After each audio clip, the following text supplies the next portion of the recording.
I stopped screaming when I realized no one was listening. The guns had gone quiet.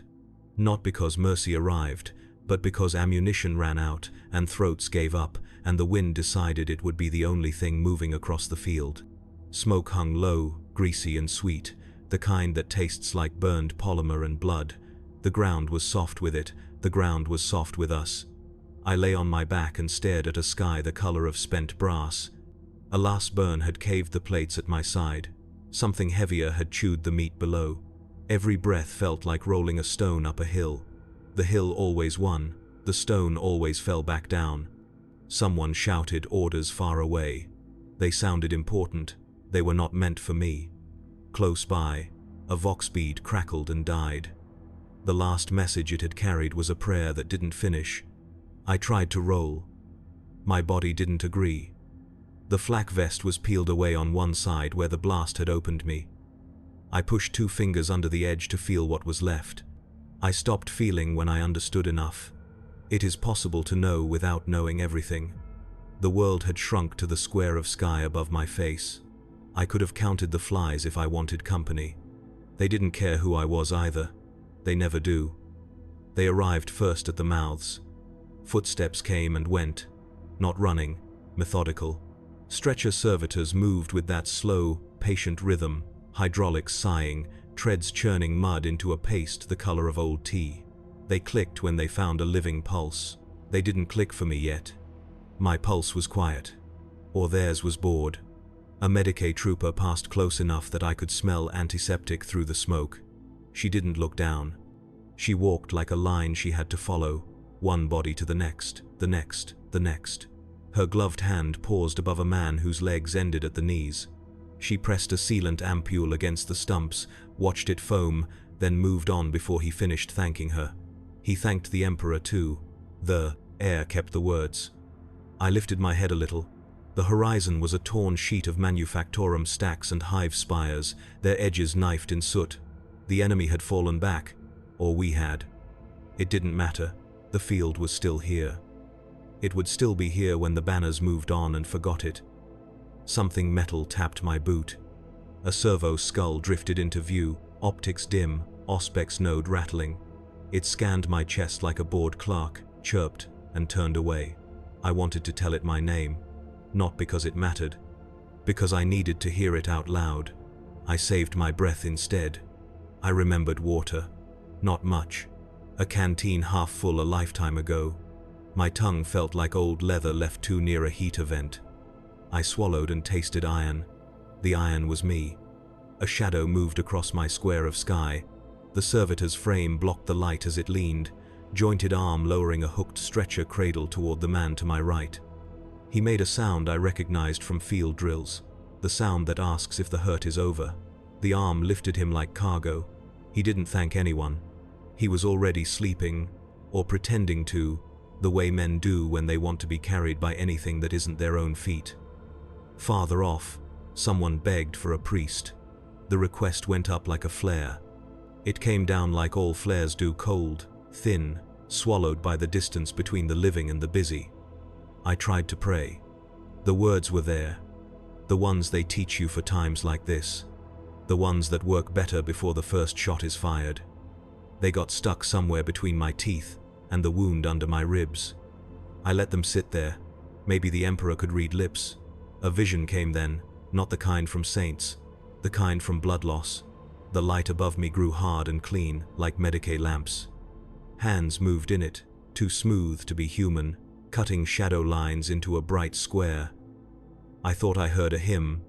It might have been my breath, trying to decide to leave. The light softened. The square of sky returned. The wind dragged grit across my teeth. I closed my eyes and opened them, and nothing had changed except the distance between now and after. After is where you either wake up a soldier again, or you don't wake up at all, or you wake up without the parts you used to rely on, and everyone calls that a kind of luck until it's their turn. 2 guardsmen staggered past with a stretcher between them, boots slipping, faces holed out by exhaustion. They set their burden down to rest their shoulders. The burden reached for their wrists and missed. One of the men said, "Easy," and the other said nothing, because there are only so many words in a day, and they had used most of theirs on orders and pain. The servitors reached them and took the weight. The guardsmen nodded the way men nod at weather. They didn't look at me. Looking at faces on the ground slows hands. Hands have to be quick to keep work from becoming grief. I turned my head a fraction more. Something in me tore like damp paper. The sound was small but honest. It emptied my lungs with it. I waited for the returning breath. When it arrived, it came with a whistle. I decided to think of it as music. Closer now, the rattle of treads, the soft clack of articulated fingers, the low binharik of tech priests counting lives with a tally script only the Omnissiah pretends to understand. The red robes moved like dried blood in the wind. A mechadendrite touched my cheek, cold as an idea. It traced the edge of the wound, tasted it with a sensor pad, and withdrew. Candidate. Someone said above me, voice filtered through a Vox grill. Not a name, a category. The word landed on my chest like a stamp in wax. A second voice replied with numbers. They were not mine. They belonged to a ledger. Hands, real ones, slid under my shoulders. The world tilted. The square of sky broke into pieces and reassembled in the wrong order. The stretcher cradle took my weight without caring how much it was. On the way up, I saw the man, whose legs had been sealed. He stared past the clouds at a point only he could see. His mouth moved. The Medicae lamps were back in his eyes, even though the only light here was grey. The servitor's arm locked. The treads turned. The field began to move beneath me, or I moved above it, I couldn't tell. I tried one last scream, out of habit, to see if it changed anything. It didn't. The stretcher servitor didn't speak. It didn't hum. It just moved, steady and slow, like a creature that had long since learned not to rush the dying. My head rocked with the rhythm of its treads. Each bump in the earth felt like a hammer against the wound under my ribs. I bit down hard, not to stop the pain, just to make sure I could still feel the bite. Around me, the field shifted from chaos to a kind of order. Not the kind that means salvation, the kind that means the Imperium has moved on to counting. Rows of stretchers, lines of bodies, servitors cutting neat corridors between them. The battlefield became a ledger. A man on a stretcher to my left thrashed against his straps. He shouted for a name I didn't know, maybe his own. The Medicae didn't turn their heads. A tech priest leaned in, muttered a binharik string, and the servitor pressed something against his throat. He stopped shouting. He didn't start again. The smell of antiseptic hit harder here, sharp and clean in a way that made the blood smell worse. Piles of flak armor stripped from bodies formed dark mounds along the route. A priest moved between them, whispering prayers so quietly I couldn't tell where his voice ended and the wind began. He didn't bless faces, he blessed cereal plates. The sky above tilted and blurred as we reached the edge of the killing ground. There was no gate, just a sagging arch of scrap metal draped in faded banners. Someone had painted an aquila over the rust. Its wings were cracked. The servitor passed under the arch. The noise changed. The screaming outside turned, muffled, like it was being swallowed by the machine hum underneath. Conveyor belts, pumps, the whir of bone saws turning lazily, waiting for the next task. It didn't smell like a hospital. It smelled like a workshop. A Medicae officer, flesh, not metal, stepped into view. His eyes were grey with fatigue, but they moved quickly. Clipboard in one hand, Auspex unit in the other. He walked alongside the stretcher without looking at me, speaking over his shoulder. Vitals, marginal, candidate for secondary triage. Secondary triage, not priority, not discard. The in-between, the waiting line. The servitor shifted direction, turning down a corridor of rusted panels and flickering lumen strips. Bodies lined either side, some breathing, some not. It didn't seem to matter which. I heard someone whisper my name. It wasn't real. It came from that place between pain and blood loss where the brain starts making its own company. I closed my eyes. The voice kept talking. It sounded like home. It sounded like nothing here. A jolt pulled me back. The servitor came to a stop before a slab metal, wet at the edges. Two other stretchers arrived behind me. We formed a queue. A man on the first stretcher asked, "Am I going home?" The Medicae nodded without smiling. The man didn't notice the servitors rolling the body next to him toward a chute. A tech priest's voice cut through the hum, sharp and metallic. Section 7. Assessment incomplete. Proceed with priority filtration. The Medicae officer barked numbers. The stretchers moved again. I didn't. The tech priest leaned over me. His augmetic eyes clicked into focus, dissecting me without emotion. He whispered Binharic strings like prayers to a god that answered in circuits. Organic integrity compromised, lung collapse probable, servo integration viable. Viable, not savable, usable. He tagged my wrist with a strip of red plastic and moved on. A hand, not metal, warm, brushed the side of my face. A young Medicae leaned in. She smelled like blood and sterilizer. "You're still here," she said. It sounded almost like an apology. I wanted to ask her if she'd listen, if I screamed again. But my throat was too dry, and she already moved on. Above me, the lumen strips buzzed like insects. One of them flickered and went out. The dark didn't feel any different from the light. Somewhere down the line, a bone saw started up. The sound wasn't urgent, it was routine. That was worse. The walls inside the triage shelter were not walls. They were canvas stretched over steel, stained the color of old blood and promethium smoke. It breathed with the wind. Every gust outside made the fabric flex and whisper. The whispers sounded like the field. It made it hard to remember which side of the gunfire I was on. The servitor that carried me stopped with a jerk. The stretcher arms folded down with a groan like tired lungs. A Medicae in a green apron smeared with red paint, not paint, stepped into view, checking a slate. His lips moved, but not at me, at the numbers. "Secondary triage," he said. Another medic echoed it down the line. The words spread like ripples in water that had long since gone cold. I wasn't alone here. Stretcher rows filled the shelter. Some bodies twitched, some bled in silence. Some didn't bleed anymore. They looked the same when the light flickered across their faces. A tech priest stalked between us, mechadendrites whispering against metal trays. His robes were stained, not with blood, he didn't get close enough to bleed. His eyes clicked as they refocused from one patient to the next. Every few steps, a limb twitched. He tagged wrists with strips of red, yellow, or black.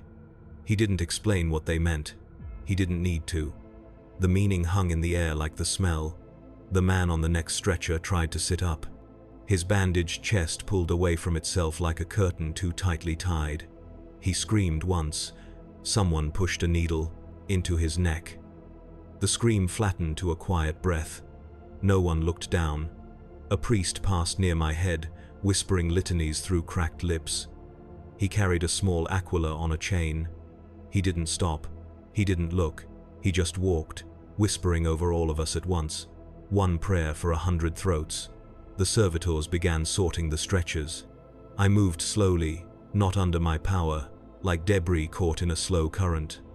Red tags left, yellow tags right, black tags toward the back where the lights didn't reach. I didn't know which way I was going until I was already there. The roof canvas snapped in the wind. Somewhere outside, a transport shuttle groaned to life. Not for us. For the living who were whole enough to fight again. We were not them. We were something else, meat to be mended, repurposed, or written off. The Medicae returned, looking more at the auspex than at faces. He checked my tag, his jaw tensed. Not pity, just a calculation. "Triage Bay 4, he muttered, then turned. A new servitor arrived, its chassis smeared with what it had touched before me. The stretchers clicked into its arms like parts on a conveyor belt. I moved again. I caught a glimpse of a figure at the far end of the shelter, a guardsman on his feet, supported by 2 others. His leg was wrapped in a brace of steel rods. He was laughing, wild and wet, like someone who hadn't realized yet what they'd lost. The medics didn't laugh. They just moved him out of the line. A good investment still. The ones who weren't investments didn't move at all. Another vision came, creeping in like a soft hand behind the eyes. Bright white lamps. Steel. The sound of water dripping in a room that wasn't here. I saw my body on a table unmoving, half wrapped in cloth. I saw hands that weren't hands fitting metal where flesh should have been. It wasn't a nightmare, it was a forecast. The white light dimmed back to the flicker of the canvas shelter. I shivered, but I couldn't tell if it was from cold or from knowing what came next. The servitor hissed to a stop. Bay 4. My stretcher slid onto a rail and locked with a thunk. The walls here were lined with hooks and trays, each holding tools I didn't recognize but understood anyway. None of them were built for comfort. Above me, a lumen strip flickered. Its buzz was steady, predictable, machine hum over human breath. The Medicae leaned into view one more time. He didn't smile, he didn't frown. He just tapped my pulse and murmured, still breathing. For now, they called it collection. Not rescue, not treatment, just collection. The Medicae bays were never meant for mercy. They were meant for sorting. The triage lines bled into one another like runoff water, turning the ground beneath the stretchers dark. The air smelled of dried blood, burned flak armor, and that sharp sting of cheap antiseptic they sprayed from rebreathers. It wasn't clean. It was sanitized enough to keep the machine running. That was all. Servitors lined the corridors, facing inward like sentinels carved from rust. Their optical nodes scanned the incoming stretchers with dull amber light, clicking each scan into a counting machine somewhere deeper inside. They didn't hesitate. They didn't look twice. They didn't remember faces. They just tallied flesh. Candidate, secondary line. The voice wasn't aimed at me, but it might as well have been. All of us on the conveyor of stretchers were just candidates now. Candidates for care, candidates for conversion, candidates for disposal. Names didn't matter here. The war didn't care what we were called. A Medicae clerk walked beside the line. He wasn't a healer, he was a sorter. His robes were grey, not the priest's crimson or the guard's dirt-stained flak, but the color of paper that had soaked up too many words. His stylus tapped the slate with each stretcher, the rhythm steady, mechanical. Every fifth tap, he'd say a single word. Viable, non-viable, servitor, discard. The first time I heard discard, I didn't understand. The second time, I wished I hadn't. The stretcher in front of mine carried a boy no older than 19. His uniform was burned away from the waist down. His breath came in soft, wet bubbles. The clerk tapped his slate once. The tech priest behind him didn't even pause. Servitor. The boy's eyes flicked open at the sound of the word.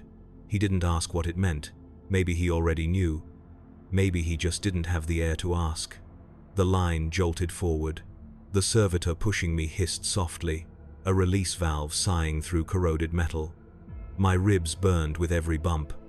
Somewhere near the ceiling, a vox chime ticked out the numbers of the incoming wounded. It sounded more like shipping manifests than human lives. A pair of orderlies dragged a pile of boots and armor into the corner. Not a pile of supplies. A pile of remains. One of the boots still had a foot in it. They didn't look at it twice. They just stacked it neatly, like spare parts. "Make way!" someone shouted down the line. A new stretcher train rolled through, priority wounded. They were wrapped in gold-sealed bandages, tagged in white. Real Medicae teams swarmed them, voices sharp and practiced. Those men would live, if only because they had a better reason to. Rank mattered here more than blood. The rest of us were just noise in the background. Another clerk leaned over me. He didn't ask my name. He didn't care. He pressed a probe against my chest, checked a screen, and whispered something I couldn't make out. His lips moved like someone reading out loud to an audience that didn't exist. Secondary triage confirmed. Pending filtration. Filtration. The word hung there like a blade without sound. The servitor nudged me down a narrower passage. The overhead lumens buzzed with a tired, sick light, each flicker catching on the wet floor. Red tags hung from wrists like streamers at a carnival no one wanted to attend. Someone started coughing ahead of me. A deep, rattling cough that ended in a wet choke. Two medics moved in. Not to help, just to wheel the stretcher out of line. I couldn't see where they took him. In the far end of the passage, I caught a glimpse of the furnace chute. It wasn't hidden. The Imperium doesn't hide what it doesn't care about. There was a steady orange glow, the smell of cooked steel and carbon. My stomach twisted, not from pain this time, but from the quiet certainty of what happens when your tag is the wrong color. A voice echoed through the corridor, calm and toneless. Wounded exceeding threshold. Non-viable candidates will be processed. All praise the Emperor. The clerks didn't flinch. Neither did the tech priests. This wasn't cruelty. Cruelty requires emotion. This was the way things were. The stretcher clicked to a stop. The man to my right was trembling. I wanted to tell him something, anything, but my throat had gone dry. No one here spoke to each other. Words were wasted air. A servo skull floated close to my face, auspex scanning the wound beneath my ribs. It chirped once. A tech priest reached over, pulled the red tag on my wrist, and clipped it to a new hook. It felt like being moved from one list to another. No one explained which one it was. The corridor narrowed until the walls pressed the stretchers into single file. It wasn't built for comfort. It was built for flow. A machine doesn't need space to care about the weight of its cargo. It only needs enough room to keep moving. Overhead, lumen strips pulsed like a heartbeat that wasn't mine. Servitors rolled along the ceiling rails, clanking and hissing, lowering arms tipped with syringes, scanners, and things I didn't want to recognize. They marked foreheads with chalk, wrists with tags, chests with numbers. Every mark felt like a nail sealing a box I hadn't been laid in yet. The man ahead of me tried to speak. He'd lost half his face. Words came out like air through a cracked pipe. The Medicaid clerk beside him didn't even turn. He just wrote something on the slate, tapped it once, and moved on. The man didn't speak again. A woman on my left clutched the torn sleeve of her uniform against what was left of her arm. She whispered prayers through teeth still red with someone else's blood. She wasn't praying for salvation. She was bargaining for a spot on the viable list. We all were, even in silence. The servitors stopped moving for a moment. A voice echoed through the corridor, deep and monotone, rolling out like a script carved into the walls. Section 9 overflow. Reroute discard candidates to Furnace Line 7. Viables to Medicaid integration. The stretchers split at a junction. I didn't need signs to understand which way was which. The right smelled of antiseptic. The left smelled like burned meat. My stretcher jolted right. I didn't know whether to feel relief or fear. A tech priest waited at the split, mechadendrites fanning out like the ribs of some mechanical insect. His face was more mask than flesh. His voice was a clean blade.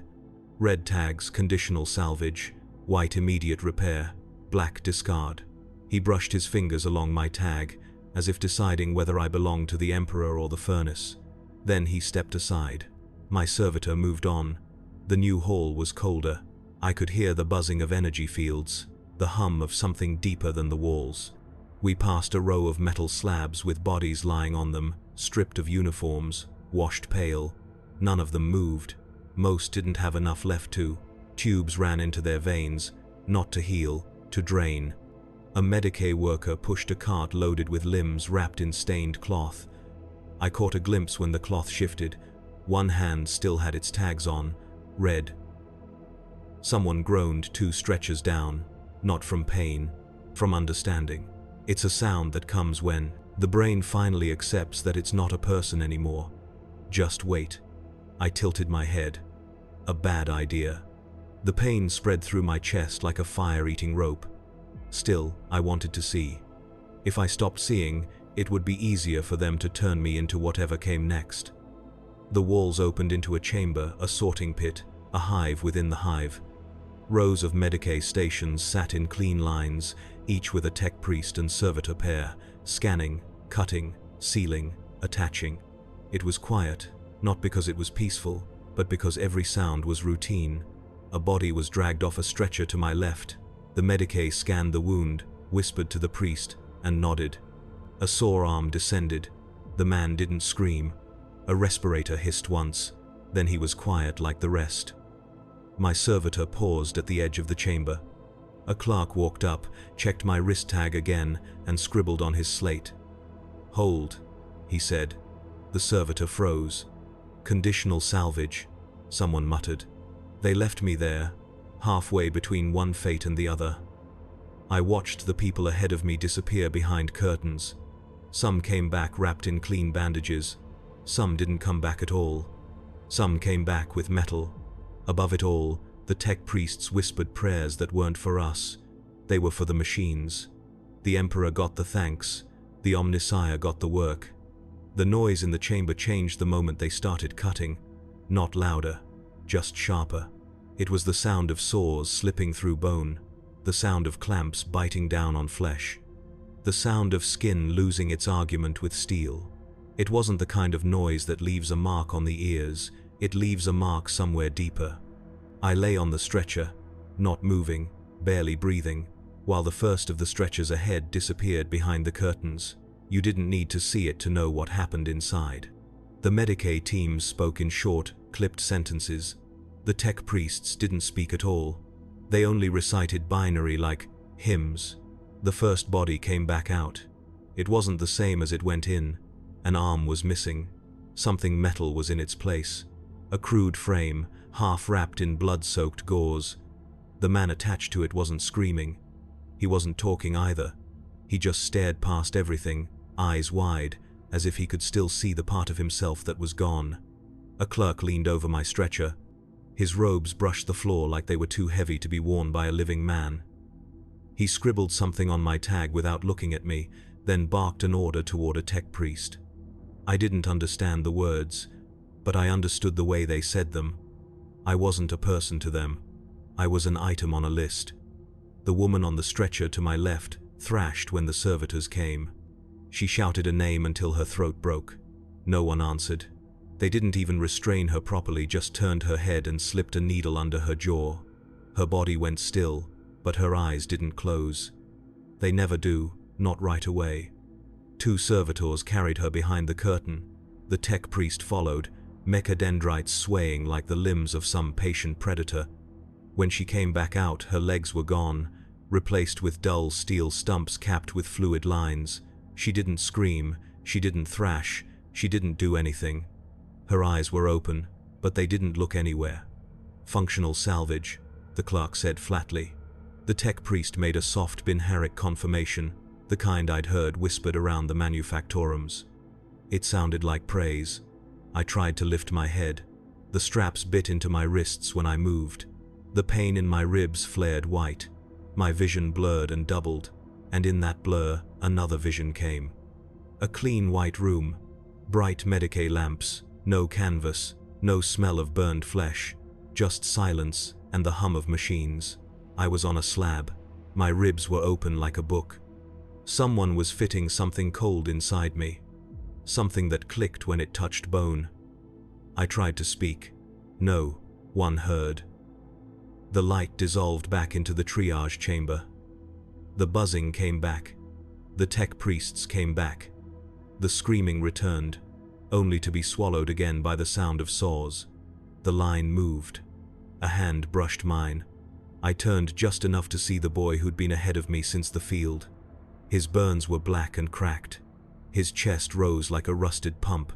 His mouth moved, but no sound came out. I didn't need words to understand him. We both knew this was where things ended. The servitor pushing my stretcher slowed to a stop near the curtain. Another tech priest stepped forward, optics whirring, clicking. One mechadendrite reached down and lifted my chin like it was inspecting a cracked bolt. Tag, red. Conditional salvage. It rasped. Viable components identified. Components. Not lungs, not ribs. Components.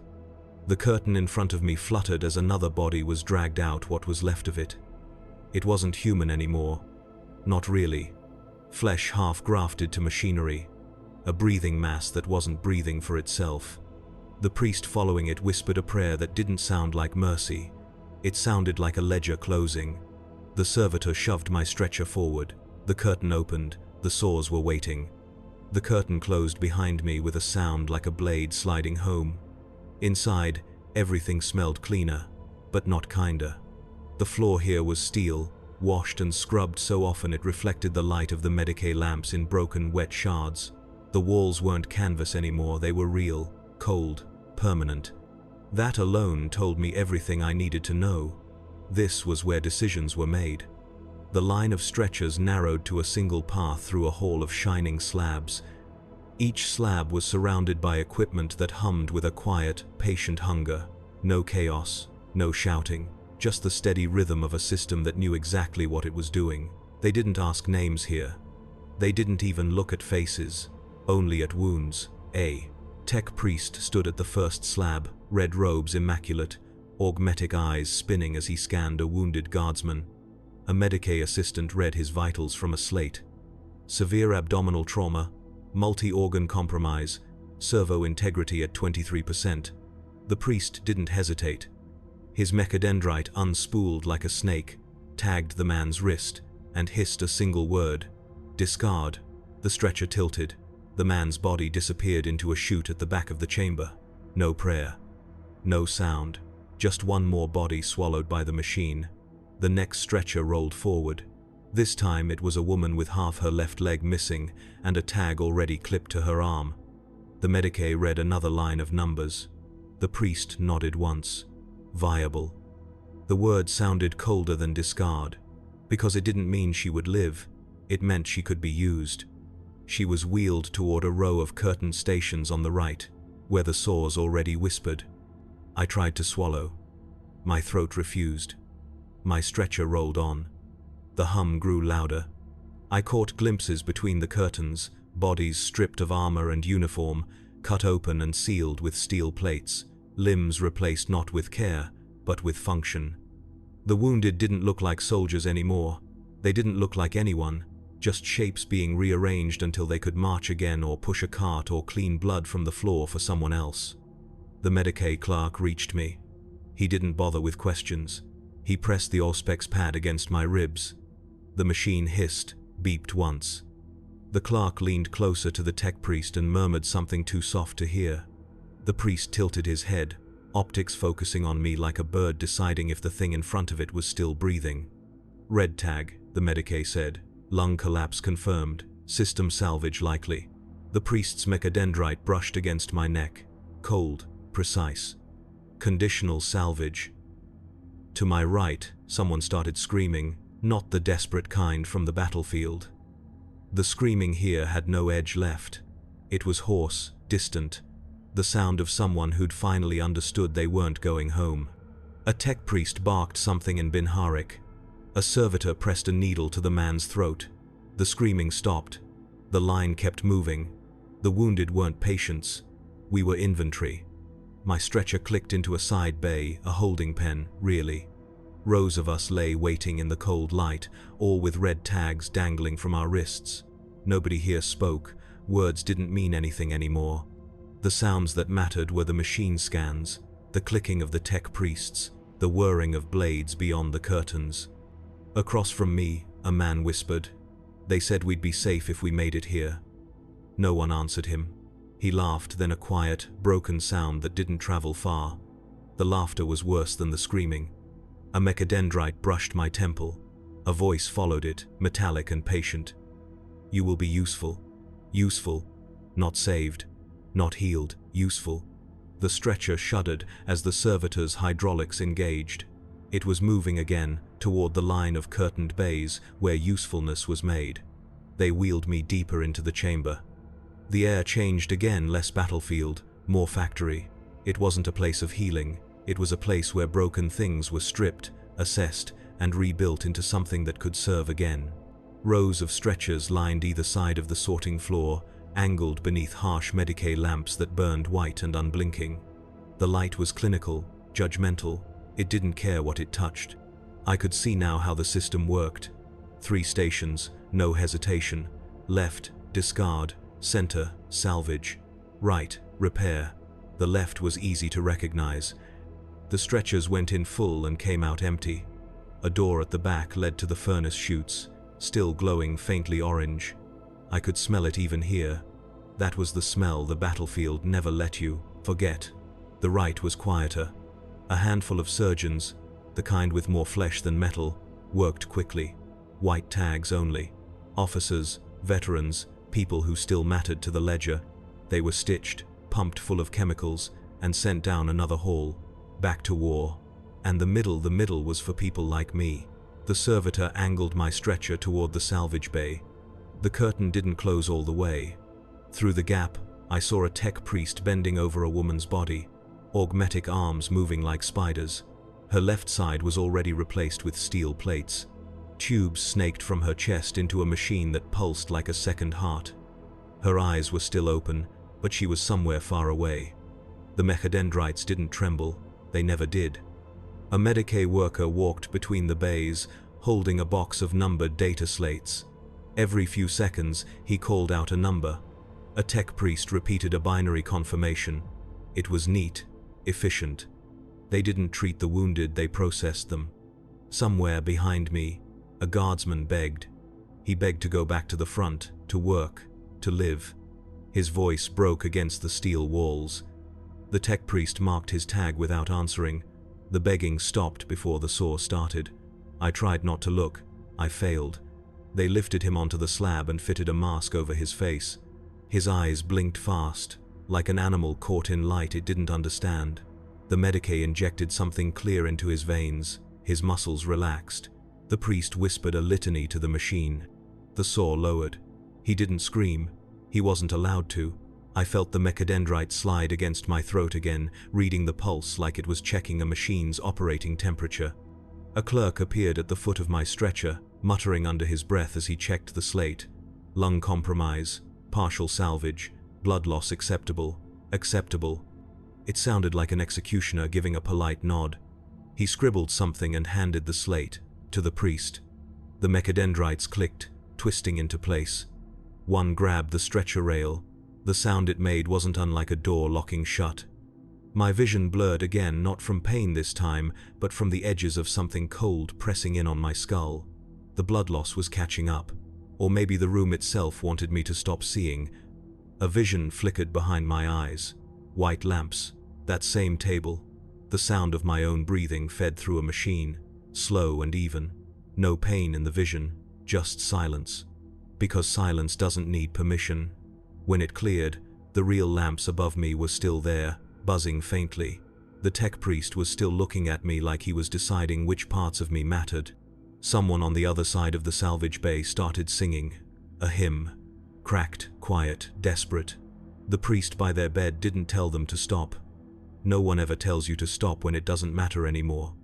The saw answered the hymn a second later. The hymn didn't last long. A Medicae leaned over me briefly, not to comfort, just to check the tag on my wrist again. He didn't say anything to me. He didn't need to. I was already in the middle lane. That was enough. The servitor began its slow, smooth roll toward the open bay. I was next. The servitor pushed me forward with the same indifferent rhythm it had carried me through every other part of this place. But this time, there was no more line ahead of me. Only a single slab, a tech priest waiting beside it, and the hum of the machines that never slept. The lights above the salvage bay were bright. Not battlefield bright. Surgical bright. Flat and unforgiving. It stripped everything of shadow, left nowhere to hide, not the wounds, not the fear, not the fact that this wasn't about saving me. This was about deciding how much of me they could still use. Two Medicae workers grabbed the stretcher handles. Their gloves squeaked against the steel. No words, no glances. They'd done this too, many times, to waste energy on faces. The tech priest leaned forward. His vox grill rasped, low and patient. Stabilization. Unnecessary. That word slid into my ribs colder than the pain ever could. They lifted me onto the slab. The surface was metal, polished smooth from endless bodies laid out before mine. I could feel the chill seeping through the back of my skull, through the edges of the wound that still bled, stubbornly, as if my body hadn't gotten the message yet. The priest's mechadendrites moved above me in quiet arcs, scanning, adjusting, calculating. A Medicae assistant read numbers from a slate. Lung collapse, rib fracture, multiple perforations, probability of serviceable integration, 48%.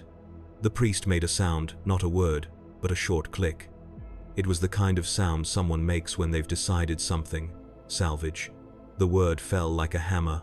Not final in the way death is, but worse. Death would have been clean.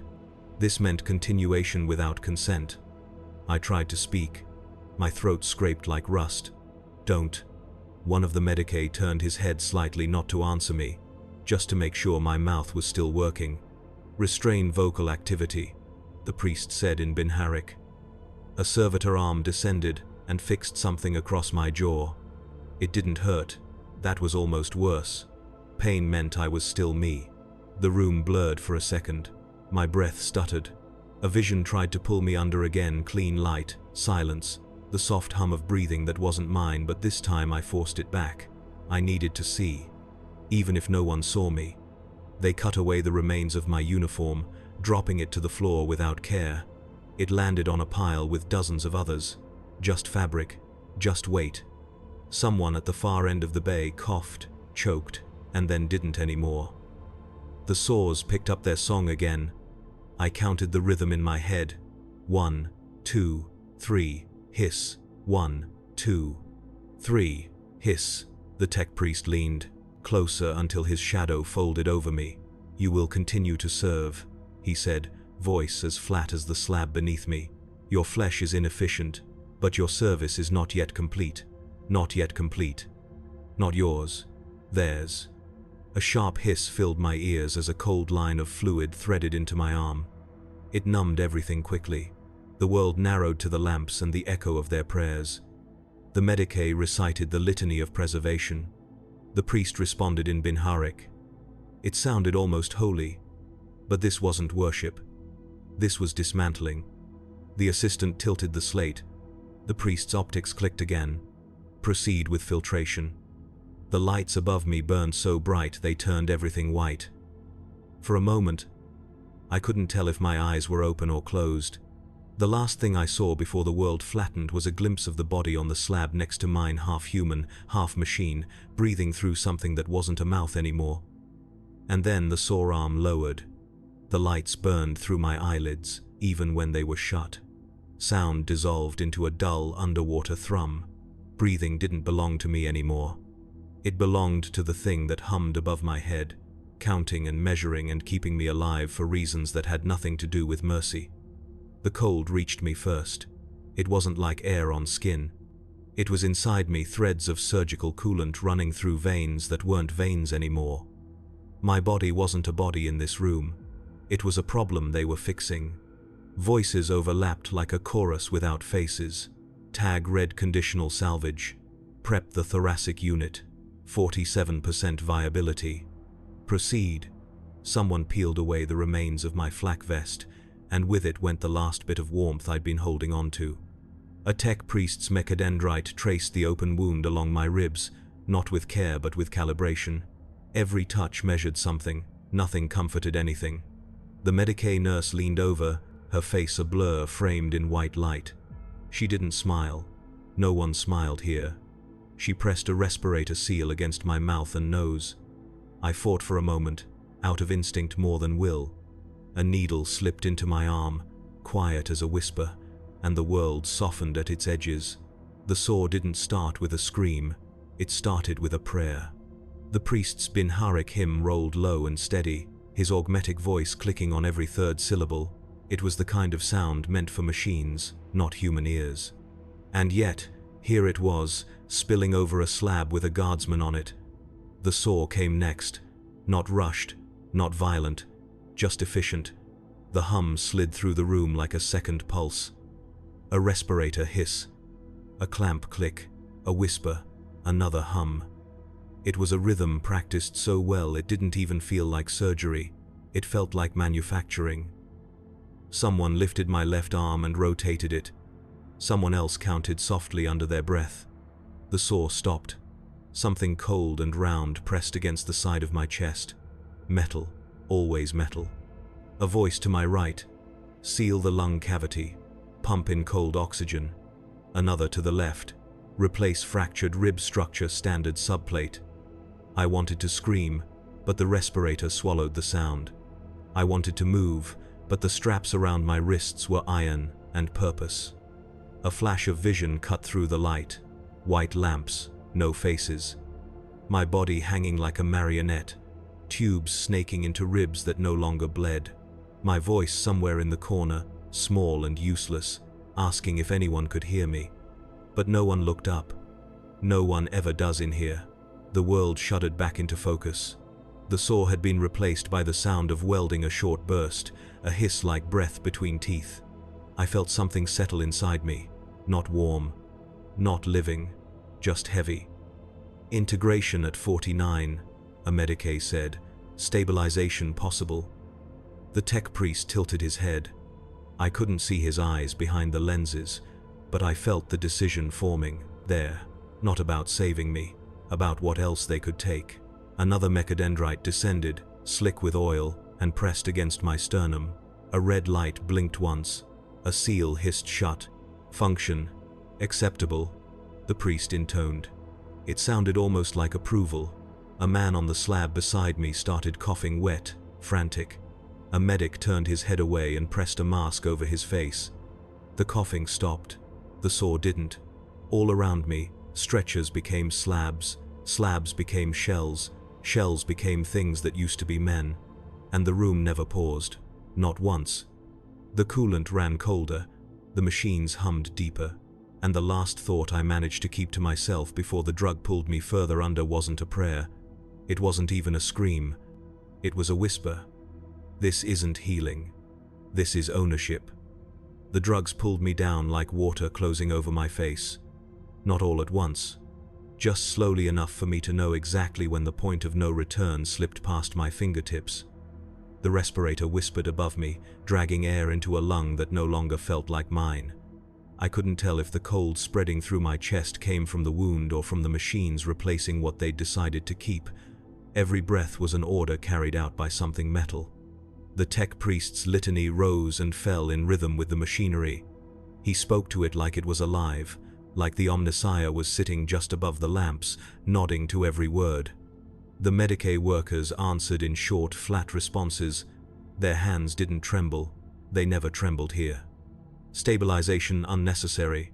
Integration adequate. Prepare secondary graft. A mechadendrite descended. I didn't see the tool at the end. I didn't need to. The pressure bloomed deep in my ribs, an inside-out weight that made my pulse skip. My muscles twitched, restrained against the cold steel slab. Someone on the next table started thrashing. I heard the muffled thud of straps tightening and the clear, flat click of a sedative injector. A few seconds later, their breathing fell in line with the machines. It always did. I tried to move my hand. It didn't answer me. The line between what was me and what was owned had already blurred somewhere along the tubing. My skin felt far away, like it belonged to a different body that was still lying out on the battlefield. A Medicae nurse leaned over me again. Same blank eyes, same clean gloves. She didn't look at my face, she looked at the Auspex readouts above it.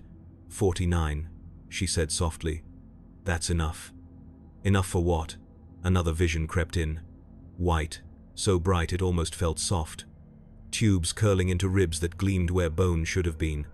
My heart beating against a casing that wasn't flesh anymore. Something in the vision spoke without moving its mouth. Service doesn't end with blood. I blinked hard, trying to shake it loose. But the light here and the light in the vision had already begun to look the same. The tech priest adjusted a valve. Begin thoracic reinforcement. The Medicae murmured acknowledgement. Metal touched bone. A hiss of pressure. A cold bloom shot through my sternum like winter wind through cracked glass. I didn't scream. The drug saw to that. But something in me still knew how to. I could smell burned metal now. A faint, singed tang beneath the antiseptic. It wasn't my skin. It was the graft. Integration holding, one of them said. Service potential confirmed, the priest answered. The slab shifted beneath me. I caught a glimpse of another table just long enough. The man on it wasn't a man anymore. One arm was gone, replaced with a mechanized limb bolted straight to bone. His chest was open but dry, his face slack, breathing, but not for himself. For a moment, I wondered if mine would look like that soon. The respirator hissed once. A new tube locked into place somewhere near my ribs. It clicked when I inhaled, as if it needed to. Remind me who owned the air. Seal and stabilize, someone said. A final burst of gas, a sharp sting up my spine, then nothing but the hum. The priest's voice lowered to a whisper, now not a kindness. A ritual. Flesh serves, flesh yields. The machine remembers. A mechadendrite brushed the inside of my throat like a hand confirming a signature on paper. The slab tilted, the light slid sideways, and I felt the edges of consciousness fray into static. Somewhere far off, someone else was still screaming. It wasn't me, not anymore. The first thing that returned wasn't pain, it was sound. A low, constant hum filled the room, the kind of noise that doesn't come from a single source but from everything at once. Pumps, valves, mechadendrites moving like insect limbs over metal, breathing that wasn't breathing anymore. Mine, theirs, the machine's. The light above me pulsed softly now, less like interrogation and more like a warning beacon that never turned off. My chest rose and fell without asking permission. The rhythm was wrong. Too smooth. Too measured. It wasn't mine anymore. I tried to move my hand. The thought didn't travel far. The wrist straps had been removed. But it didn't matter, the message didn't reach my fingers. The fingers didn't feel like fingers. Something cold pressed against my palm from the inside, where nerves used to be. Thoracic integration. Successful, a voice said. Not to me. Over me. Around me. Respiratory alignment achieved. Mechanical override confirmed. Mechanical override. My body, now a machine with my name on the outside.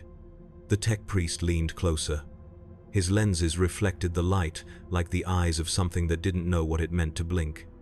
"Unit stable," he rasped, and I realized he wasn't speaking to me. He was speaking to the respirators, the pumps, the saws. I wasn't a patient on his slab. I was part of the machine now. A Medicaid nurse adjusted the valves attached to my ribs. I heard the hiss, felt the click. Each breath followed, obedient. At the far end of the room someone screamed. Not sharp, not human anymore. A raw, shredded sound that died as quickly as it rose. The priest turned his head, murmured Bin Harik, and the screaming cut out like a switch flipped. I didn't need to look to know they hadn't stopped the pain, they'd just stopped the person making it. I tried to remember my name. It was there. Faint. Like something written on a wall just before the fire took it. My lungs weren't mine. My blood wasn't flowing through veins anymore. It was moving through tubes. And every beat I thought I owned belonged to the pulse of something bigger and colder. A vision slammed into me again, this time clearer than any before. White light, a clean slab, my chest open, my eyes glassy. The tech priest whispering, not a prayer but a calculation, functional, replaceable, useful. And when I tried to scream, nothing came out but a faint rasp of filtered air. When I came back, the lights above me were exactly the same. "Begin neural screening," one of the Medicaid ordered. A cable slid down and pressed against my temple, cold metal, a spark behind my eyes. My thoughts didn't feel like thoughts anymore. They felt like signals passing through a faulty wire. "Cognitive function present," someone muttered. "Minimal deviation." "Good," the tech priest answered. "The Emperor demands service." He didn't mean the living Emperor, he meant the one stamped on every cog and bolt in this place. The one that doesn't ask. It just claims. They lifted the slab with a hydraulic hiss. For the first time, I saw the room from a different angle. Rows of tables stretched into the distance. Some were empty. Most weren't. Bodies lay on them, cracked open, fitted with steel, wired to respirators and fluid pumps. Some were already gone, faces slack, breathing mechanical. Some stared blankly at the ceiling, waiting for their orders to become something other than human. The boy with the burns was on the next table over. His chest was banded with metal, tubes threaded through what used to be skin. His eyes met mine for half a second, then he looked past me. We were the same now. The tech priest raised his hand in benediction to the machine. "You will continue to serve." Not a promise. A verdict. The slab lowered again. The cables tightened. The hum swallowed everything.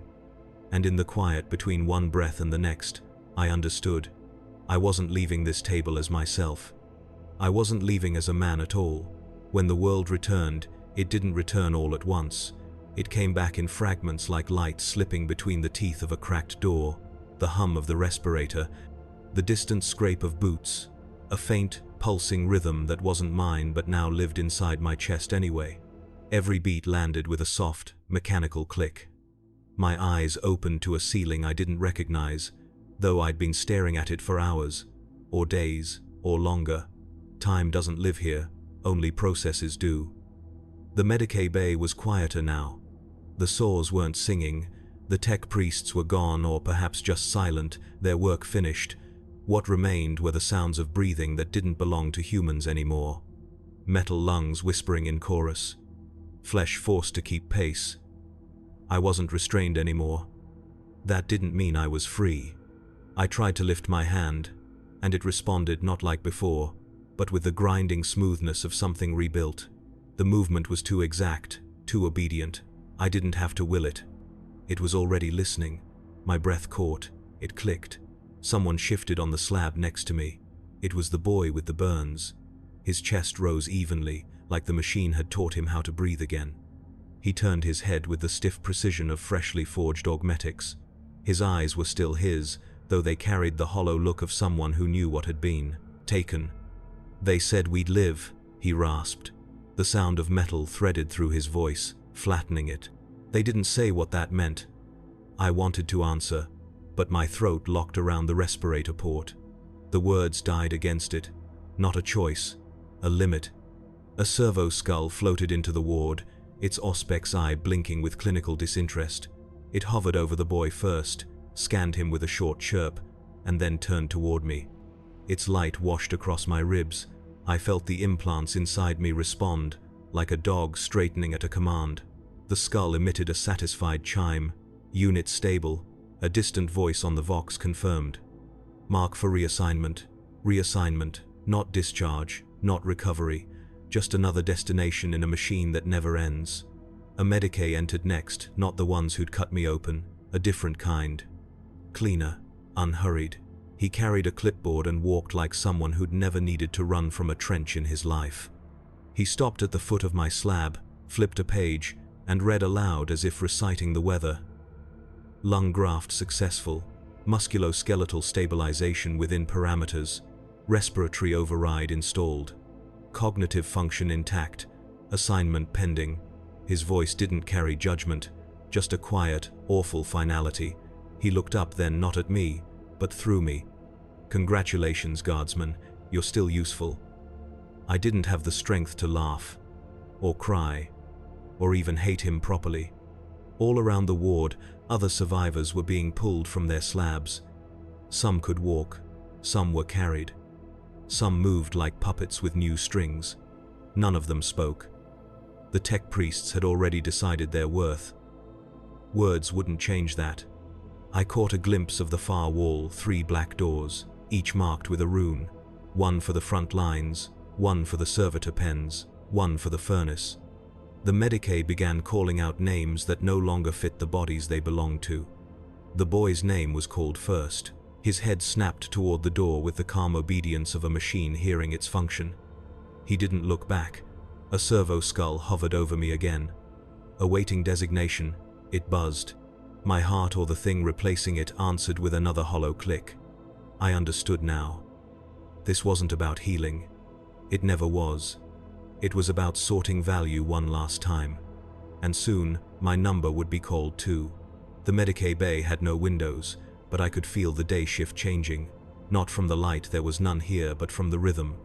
The tech priests moved slower now, measured. Their work was already done. What came next wasn't surgery. It was sorting. Again, the doors at the far wall opened with a long, grinding hiss. A column of servo skulls floated in, voxcasters muttering in unison. The sound was soft and ritualistic, like a prayer with no god listening. Designation protocols engaged, one intoned. A row of Medicae clerks followed behind, each holding slates that hummed with lists. None of them looked up. They didn't need to. They already knew how many bodies were in the room and exactly how much each one was worth. Primary assignments, frontline reinforcement, one clerk recited. His tone was clean, practiced like reading out a weather report. Secondary assignments, servitor integration, remaining, disposal. The boy with the burns was still lying on his slab. His number was called first, frontline reinforcement, squad 7. He didn't look at me this time. He just swung his legs down, the movements sharp and mechanical, and walked toward the door like the machine that now owned half of him. No hesitation, no resistance. His breath made that soft click sound with every step. The next name on the slate belonged to a woman missing an arm. Servitor integration, the clerk said. Her head jerked slightly at the words, like she might object, but no words came. Servo skulls descended, fastened clamps around her wrists and neck, and steered her toward the second door, the one painted with the mark of the cog. Her bare feet didn't drag, they followed. My number came after a heartbeat that wasn't mine. The servo skull above me gave a single, satisfied chime. Red tag, salvage confirmed. Category, secondary service. The Medicaid clerk didn't look at my face. Servitor integration, he said flatly. There it was, not a sentence, just the next line on a list. For a second, something in me reached for anger, for fear, for anything. But the thing inside my chest that clicked and hummed answered before I could. My pulse aligned with the machine's rhythm, smoothing the edges of the thought, like it didn't belong to me anymore. The skull dipped lower, shining its auspex beam into my eyes. Compliance detected, it rasped. A pair of servitors glided to either side of my slab, gripping the rails with soft mechanical precision. I knew this routine by now. There was no ceremony for this, just movement. The others didn't look at me as I passed. The living, the half-living, the not quite dead, they were all too busy staring at their own doors. Frontline, servitor, furnace, 3 doors, 3 endings, all the same. I tried to speak. It came out as a whisper scraped through a respirator port. Please. The Medicaid clerk's pen didn't even pause on the slate. Unrecorded, the tech priest muttered. The skull turned away. It wasn't cruelty. It was just nothing. As they pushed me closer to the cog-marked door, the sound changed. The triage bay, the saws, the endless prayers all faded behind me. Ahead, it was quiet, heavy, the kind of quiet reserved for places where people stop being people. And yet, underneath the numbness, a small thought clawed through. This was a choice I was never allowed to make. They didn't care who I had been. What mattered was what I could be turned into. The door opened. Cold air flowed out, smelling of oil and silence. I could still remember the battlefield. The screams, the gunfire, the warmth of my own blood on my chest. Somehow, that had been more human than this. The servitors rolled me through the threshold. The cog-marked door closed behind me with a low hydraulic sigh. The corridor beyond was quiet in a way the triage bay had never been. No screams, no saws. Just the hum of machines breathing for the half-living. It was the kind of silence that didn't ask questions, it simply absorbed. The servitors guided my stretcher down a sloped ramp, wheels hissing against the metal. The air was colder here, dense with sterilizing chemicals and the faint undertone of oil. I could feel the weight in my chest, the steady, obedient click of the respirator implant keep time with the hallway lamps. Every pulse matched a light, every breath matched the machine. The walls opened into a chamber so vast it stole what was left of my breath. Rows upon rows of platforms stretched into the distance. Some held motionless bodies. Others held shells that looked almost human, wired and waiting. Servo skulls hovered like insects over their heads, attaching cables, drilling ports, grafting steel to skin. There were no curtains here, no pretenses. This was where the last choices died. A tech priest Magos oversaw the floor, his crimson robes dragging behind him like a shadow that didn't belong to anything living. His voice came through the vox like a sermon spoken into an empty cathedral. Red tags, conditional salvage, reassign, integrate. The word integrate rippled through the chamber like a switch being thrown. Servitors locked onto the nearest stretchers, including mine, and pushed us toward the platforms. Not fast, not slow, just inevitable. I turned my head as best I could. On the platform beside mine, a woman lay still, lips moving in a silent prayer. The servo skulls lowered a metal frame over her skull. The Magos didn't stop to watch. He'd seen this too many times. The frame clicked once. She didn't pray anymore. The servitors lifted me from the stretcher onto a cold slab that vibrated faintly with energy.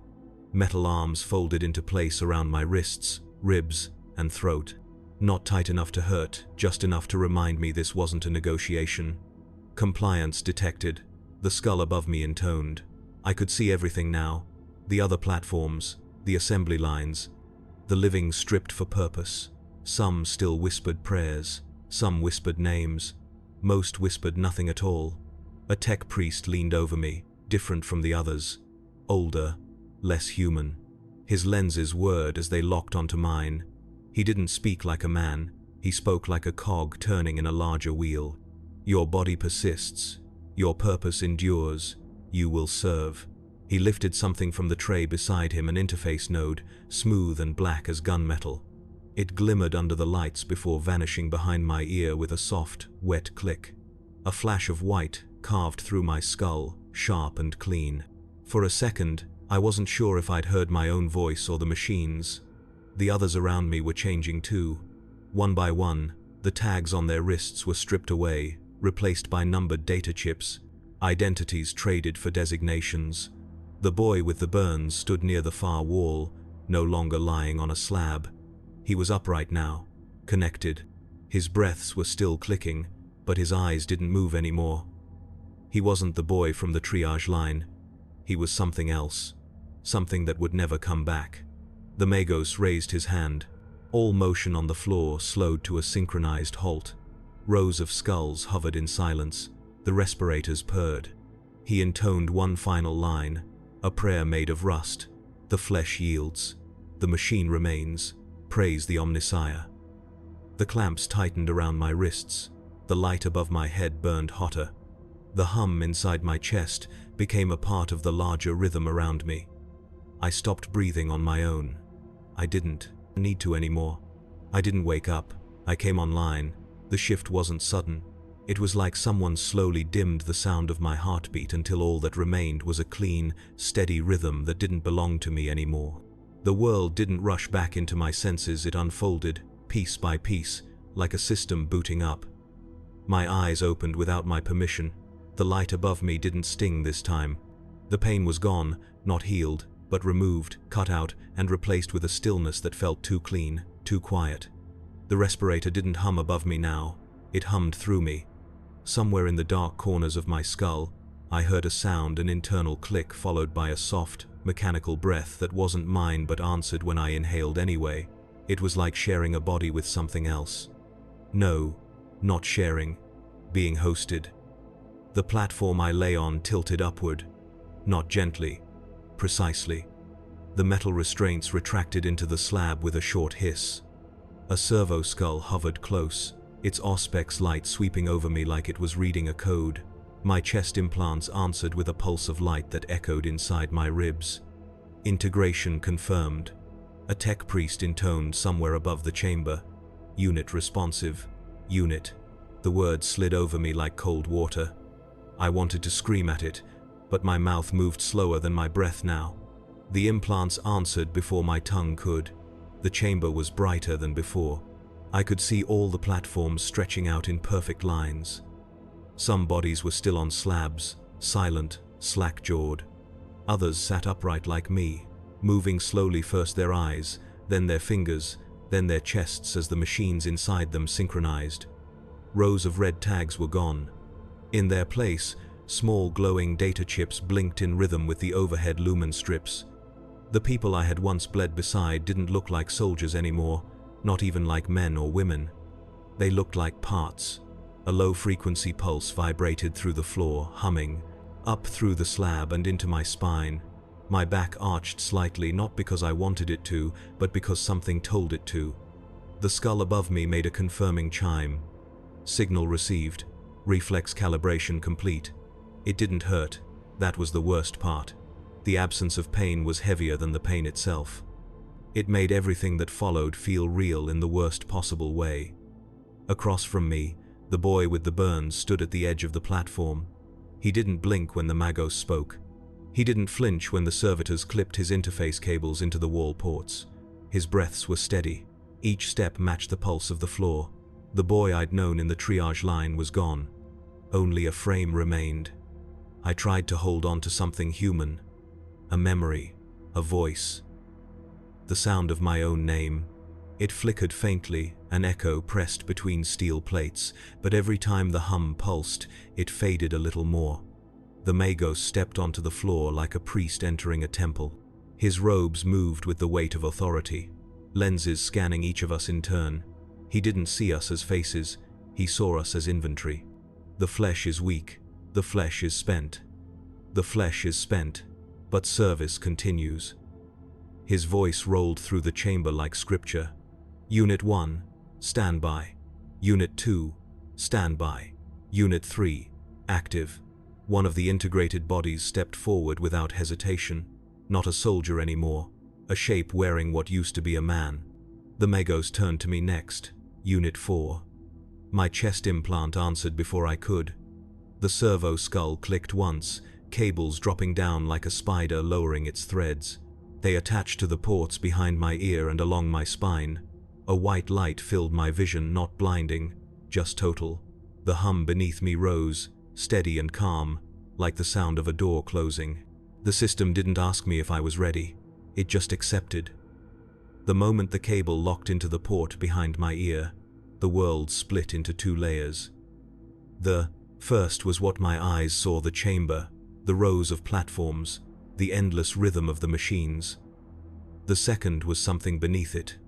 A hum, a structure, a pulse, the system. It didn't speak with a voice. It didn't need to. It simply existed inside my skull, threading itself between thoughts like a cold hand closing around a throat. Every lumen flicker had a corresponding pulse in my chest. Every servo whine drew a response from my implants. I wasn't just hearing the machine anymore. I was inside it. My vision shifted, and lines I hadn't noticed before traced themselves across the floor, sigils of power feeds, resource lines, data streams. They weren't painted. They were broadcast straight into my brain through the new interfaces. The boy with the burns stood 3 platforms away, cables running down his spine like roots. His head twitched slightly to the side as if responding to a command only we could hear. He didn't resist. His breathing matched mine. No, mine matched his.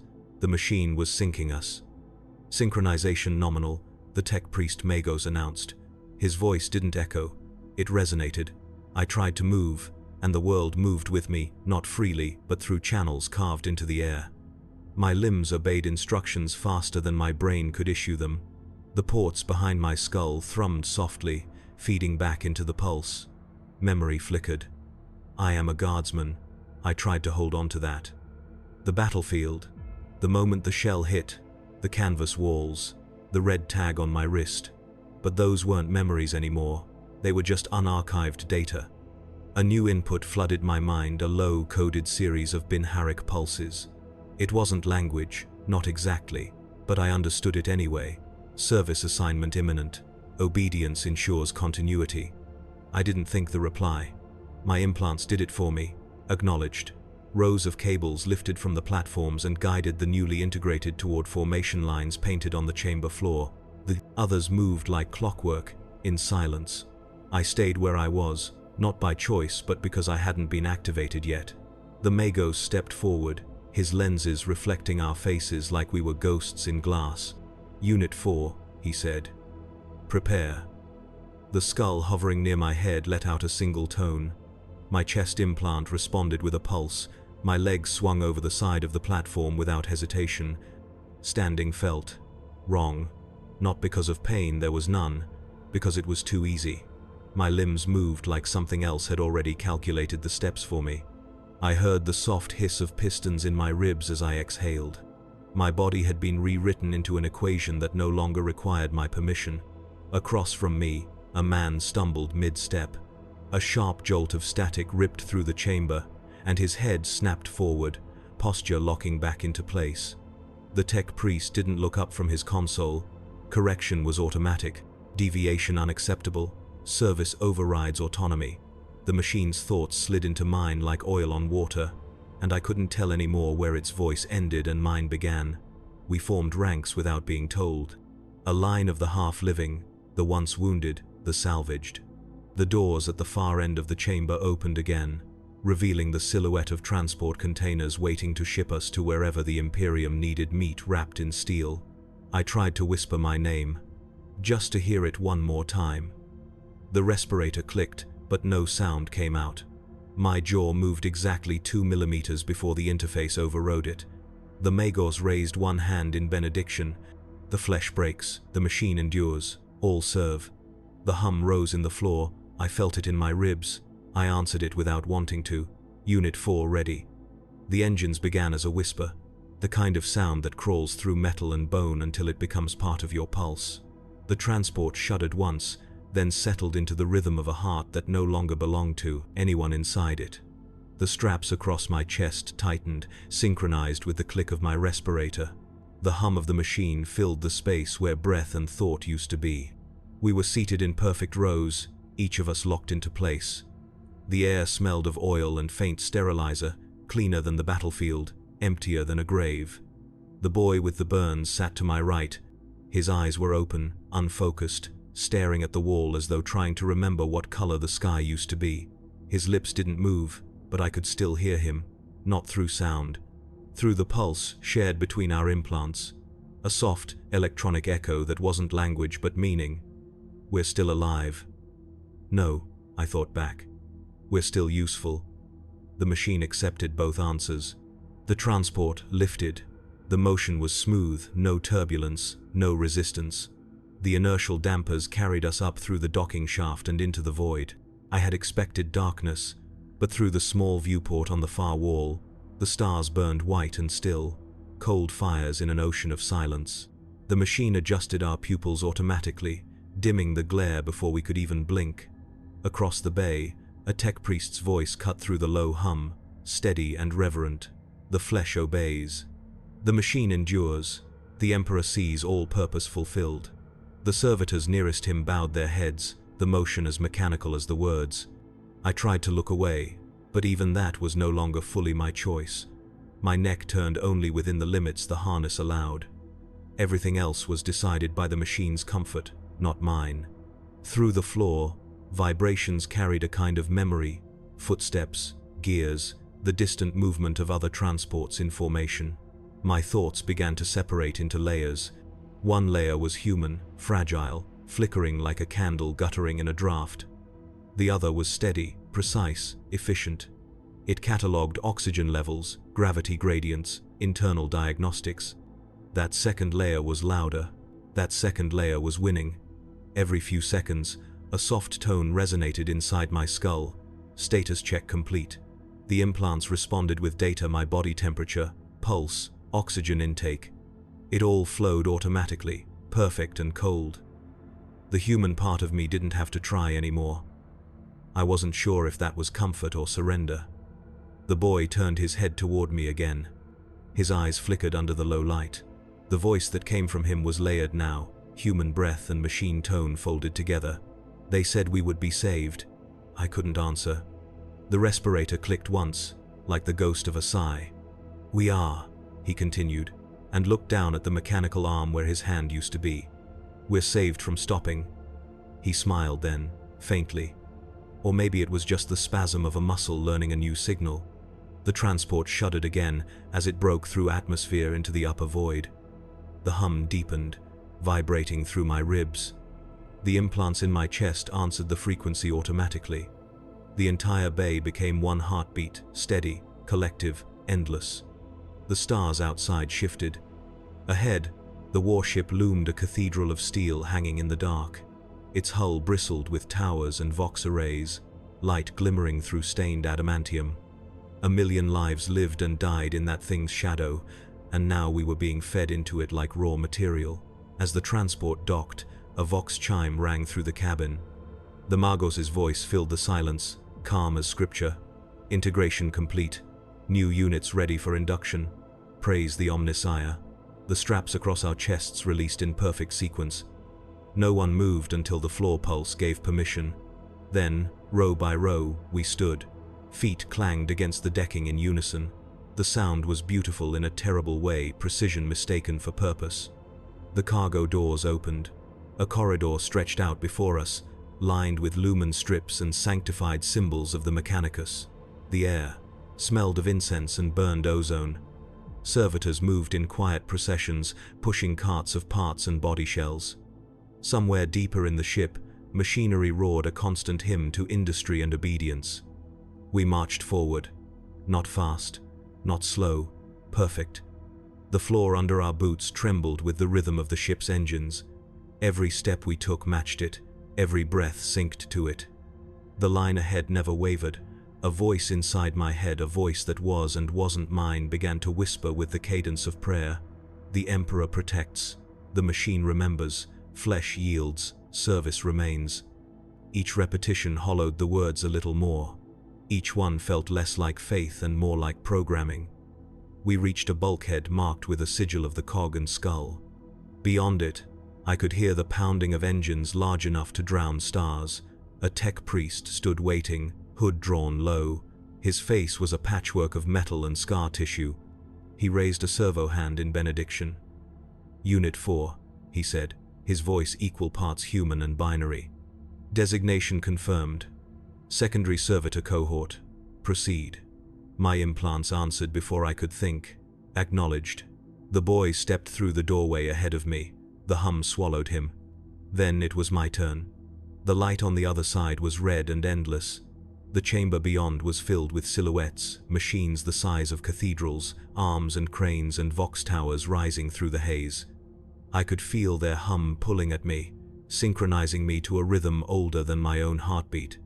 For a heartbeat, or maybe just the echo of one, I remembered the triage tent, the sound of Medicae shouting, the warmth of blood on my fingers. I remembered being alive. Then the hum deepened. The implants inside me pulsed once, twice, 3 times, and the memory folded itself into silence. The last thing I ever truly thought, the last human thing I owned, slipped through my lips in a whisper only the machine could hear. I stopped, screaming when I realized no one was listening. And the machine listened, and it understood.